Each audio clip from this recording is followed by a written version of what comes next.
Kaya, so, wait. Miss Glenda, anong mga project natin ngayon?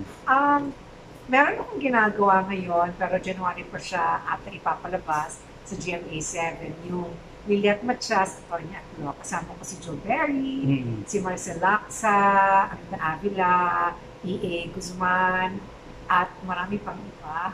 Ayan. Tapos mga guesting.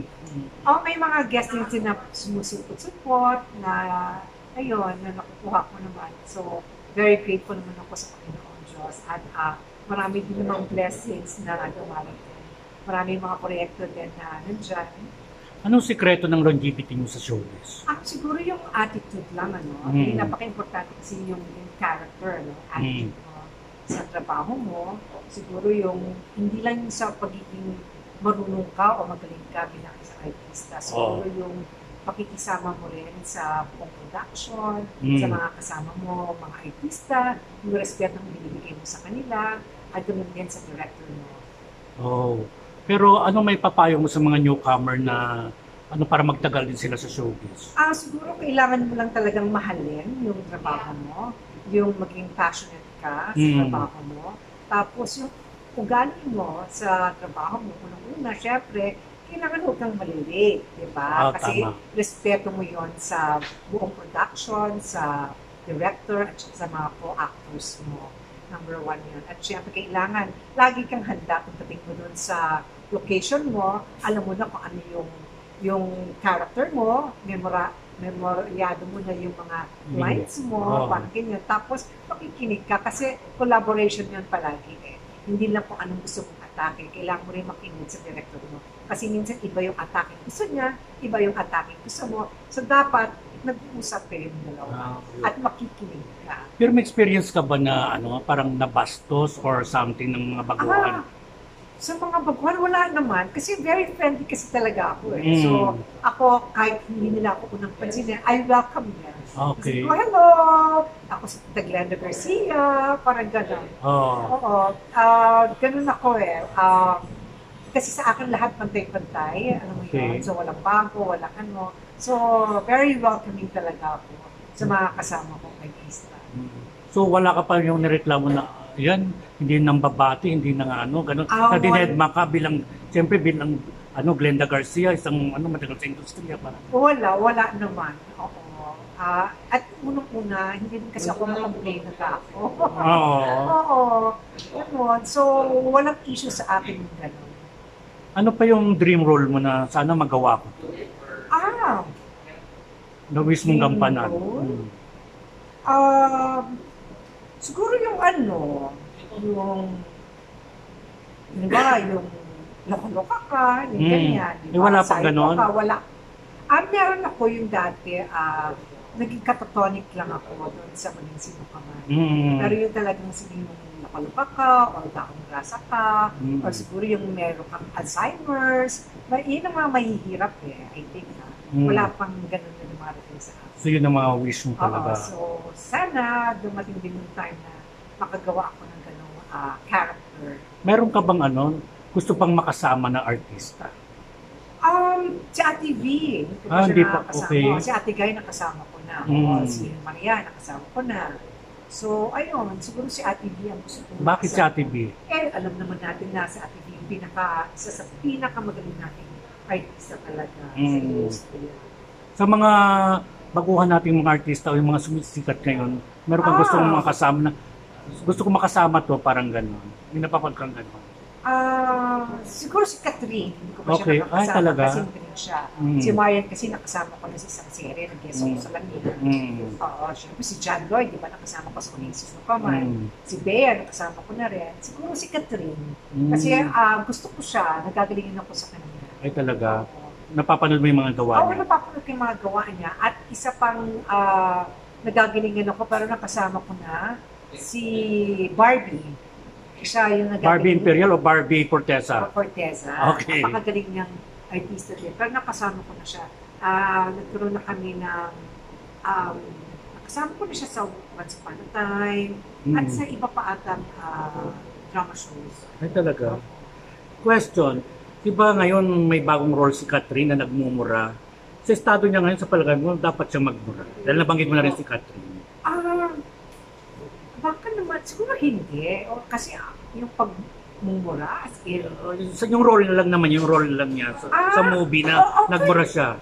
I think kung kinakailangan, kung kailangan sa character, why not? Oo.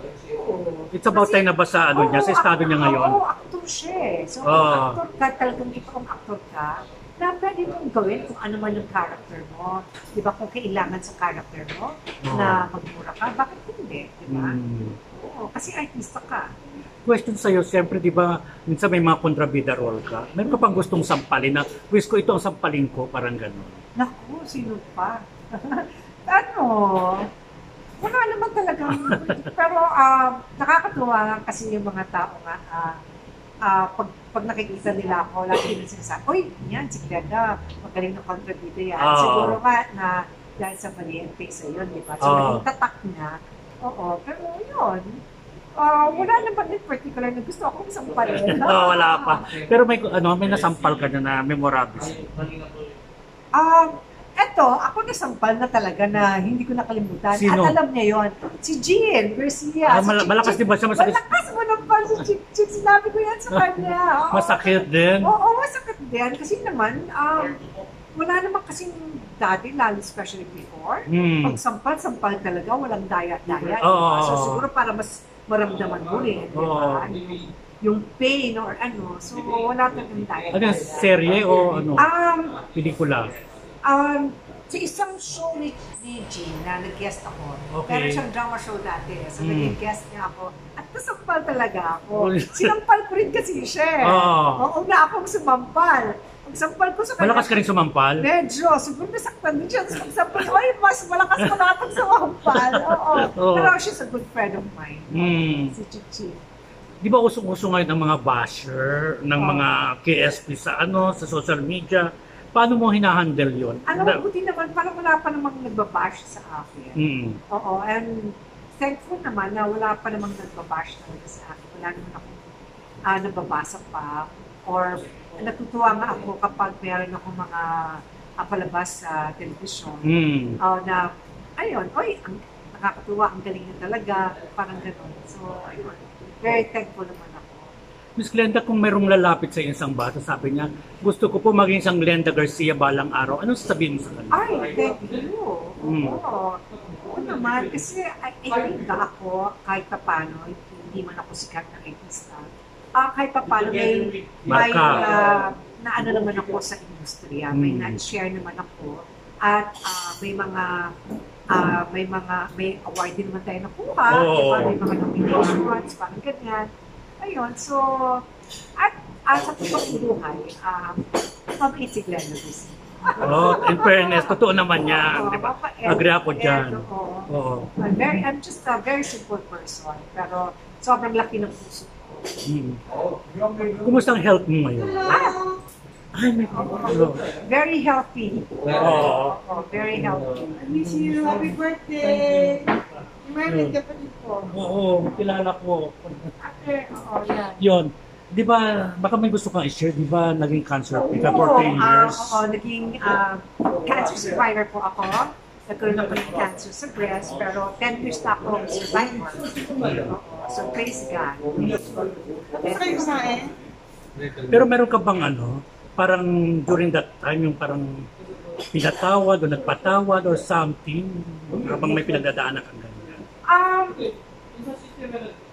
Pinatawad siguro ko, pero kasi parang ano talaga akong nasaktan na tao. Wala naman akong naabragaling tao. Yung galit ka sa ibang tao? Wala wala talaga akong friendly kasi. Oo, na galit sa kahit kanino. Pero anong lesson ang natutunan mo sa mga pinagdaanan? Alam mo, siguro maging very thankful ka lang. Each morning nagigising ka, magpasalamat ka sa Diyos. Kasi talaga wala naman tayong assurance na you wake up next day. Tapos siguro yung lalo mong mahalin yung pamilya mo, yung mga mahal sa buhay, yung mga kaibigan mo, maging magpasalamat ka palagi sa Panginoon, yung mga blessings mo, maliit man yan, yung knowledge mo, magpasalamat ka. At lagi mong sabihin sa mga mahal mo sa buhay na mahal mo sila. Ayun. At you share your blessings. Oo. Pero bilang actress, bakit ka nagpapatuloy sa career na to? Kahit nag-pandemic, tumatanggap ka ng project at Dahil time. mahal ko ang trabaho ko. Very passionate ako sa trabaho ko at very grateful ako dahil nandito ako. At ayun, kahit pa paano, na-recognize naman tayo, lumaki ng isang artista. So ayun, kaya lahat ng pinagbubuti ko palagi ang trabaho ko. Hindi ako nakukontento. Kumbaga, yung growth, parang nandyan palagi. Palagi nag-grow, ganyan. Pero meron kang experience sa showbiz na hindi mo makakalimutan? Or mga disrespectful na nakasama sa showbiz? Wala naman. Wala naman. Yeah, there was one time pa when I was starting. Okay. Merong isang asawa ng director na parang masyado akong minaliit. Okay. Parang gano'n. Anong ginawa mo? Ayun, sinabi ko sa kanya na mali yun. Oo. Sabi ko mali yun, na hindi dapat. Tapos, nagpaalam na lang ako. Isang movie yun eh. Kasi parang, anong ginawa niya? 3 days dapat yun. Okay. 3 days dapat yung shooting days ko. 3 shooting days. Biglang yung pagdating ko doon, 1 day lang, ginawa na lang pala ng 1 day. Okay. Tapos, pati sa pagkain, alam mo yun, parang, yun, yung walang respeto.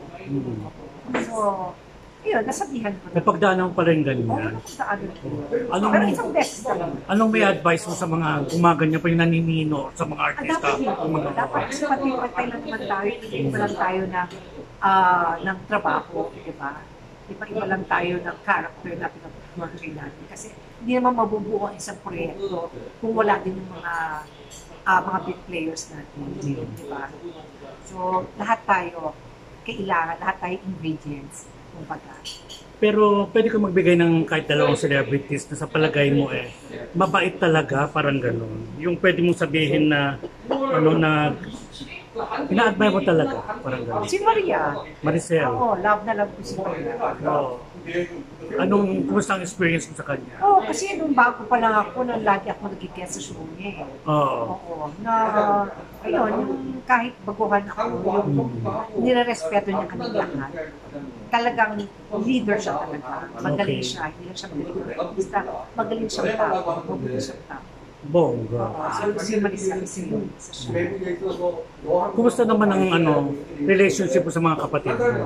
Si Melissa Mendez. Oo, sa Ate Melissa, syempre, idol ko yan. Lodi talaga.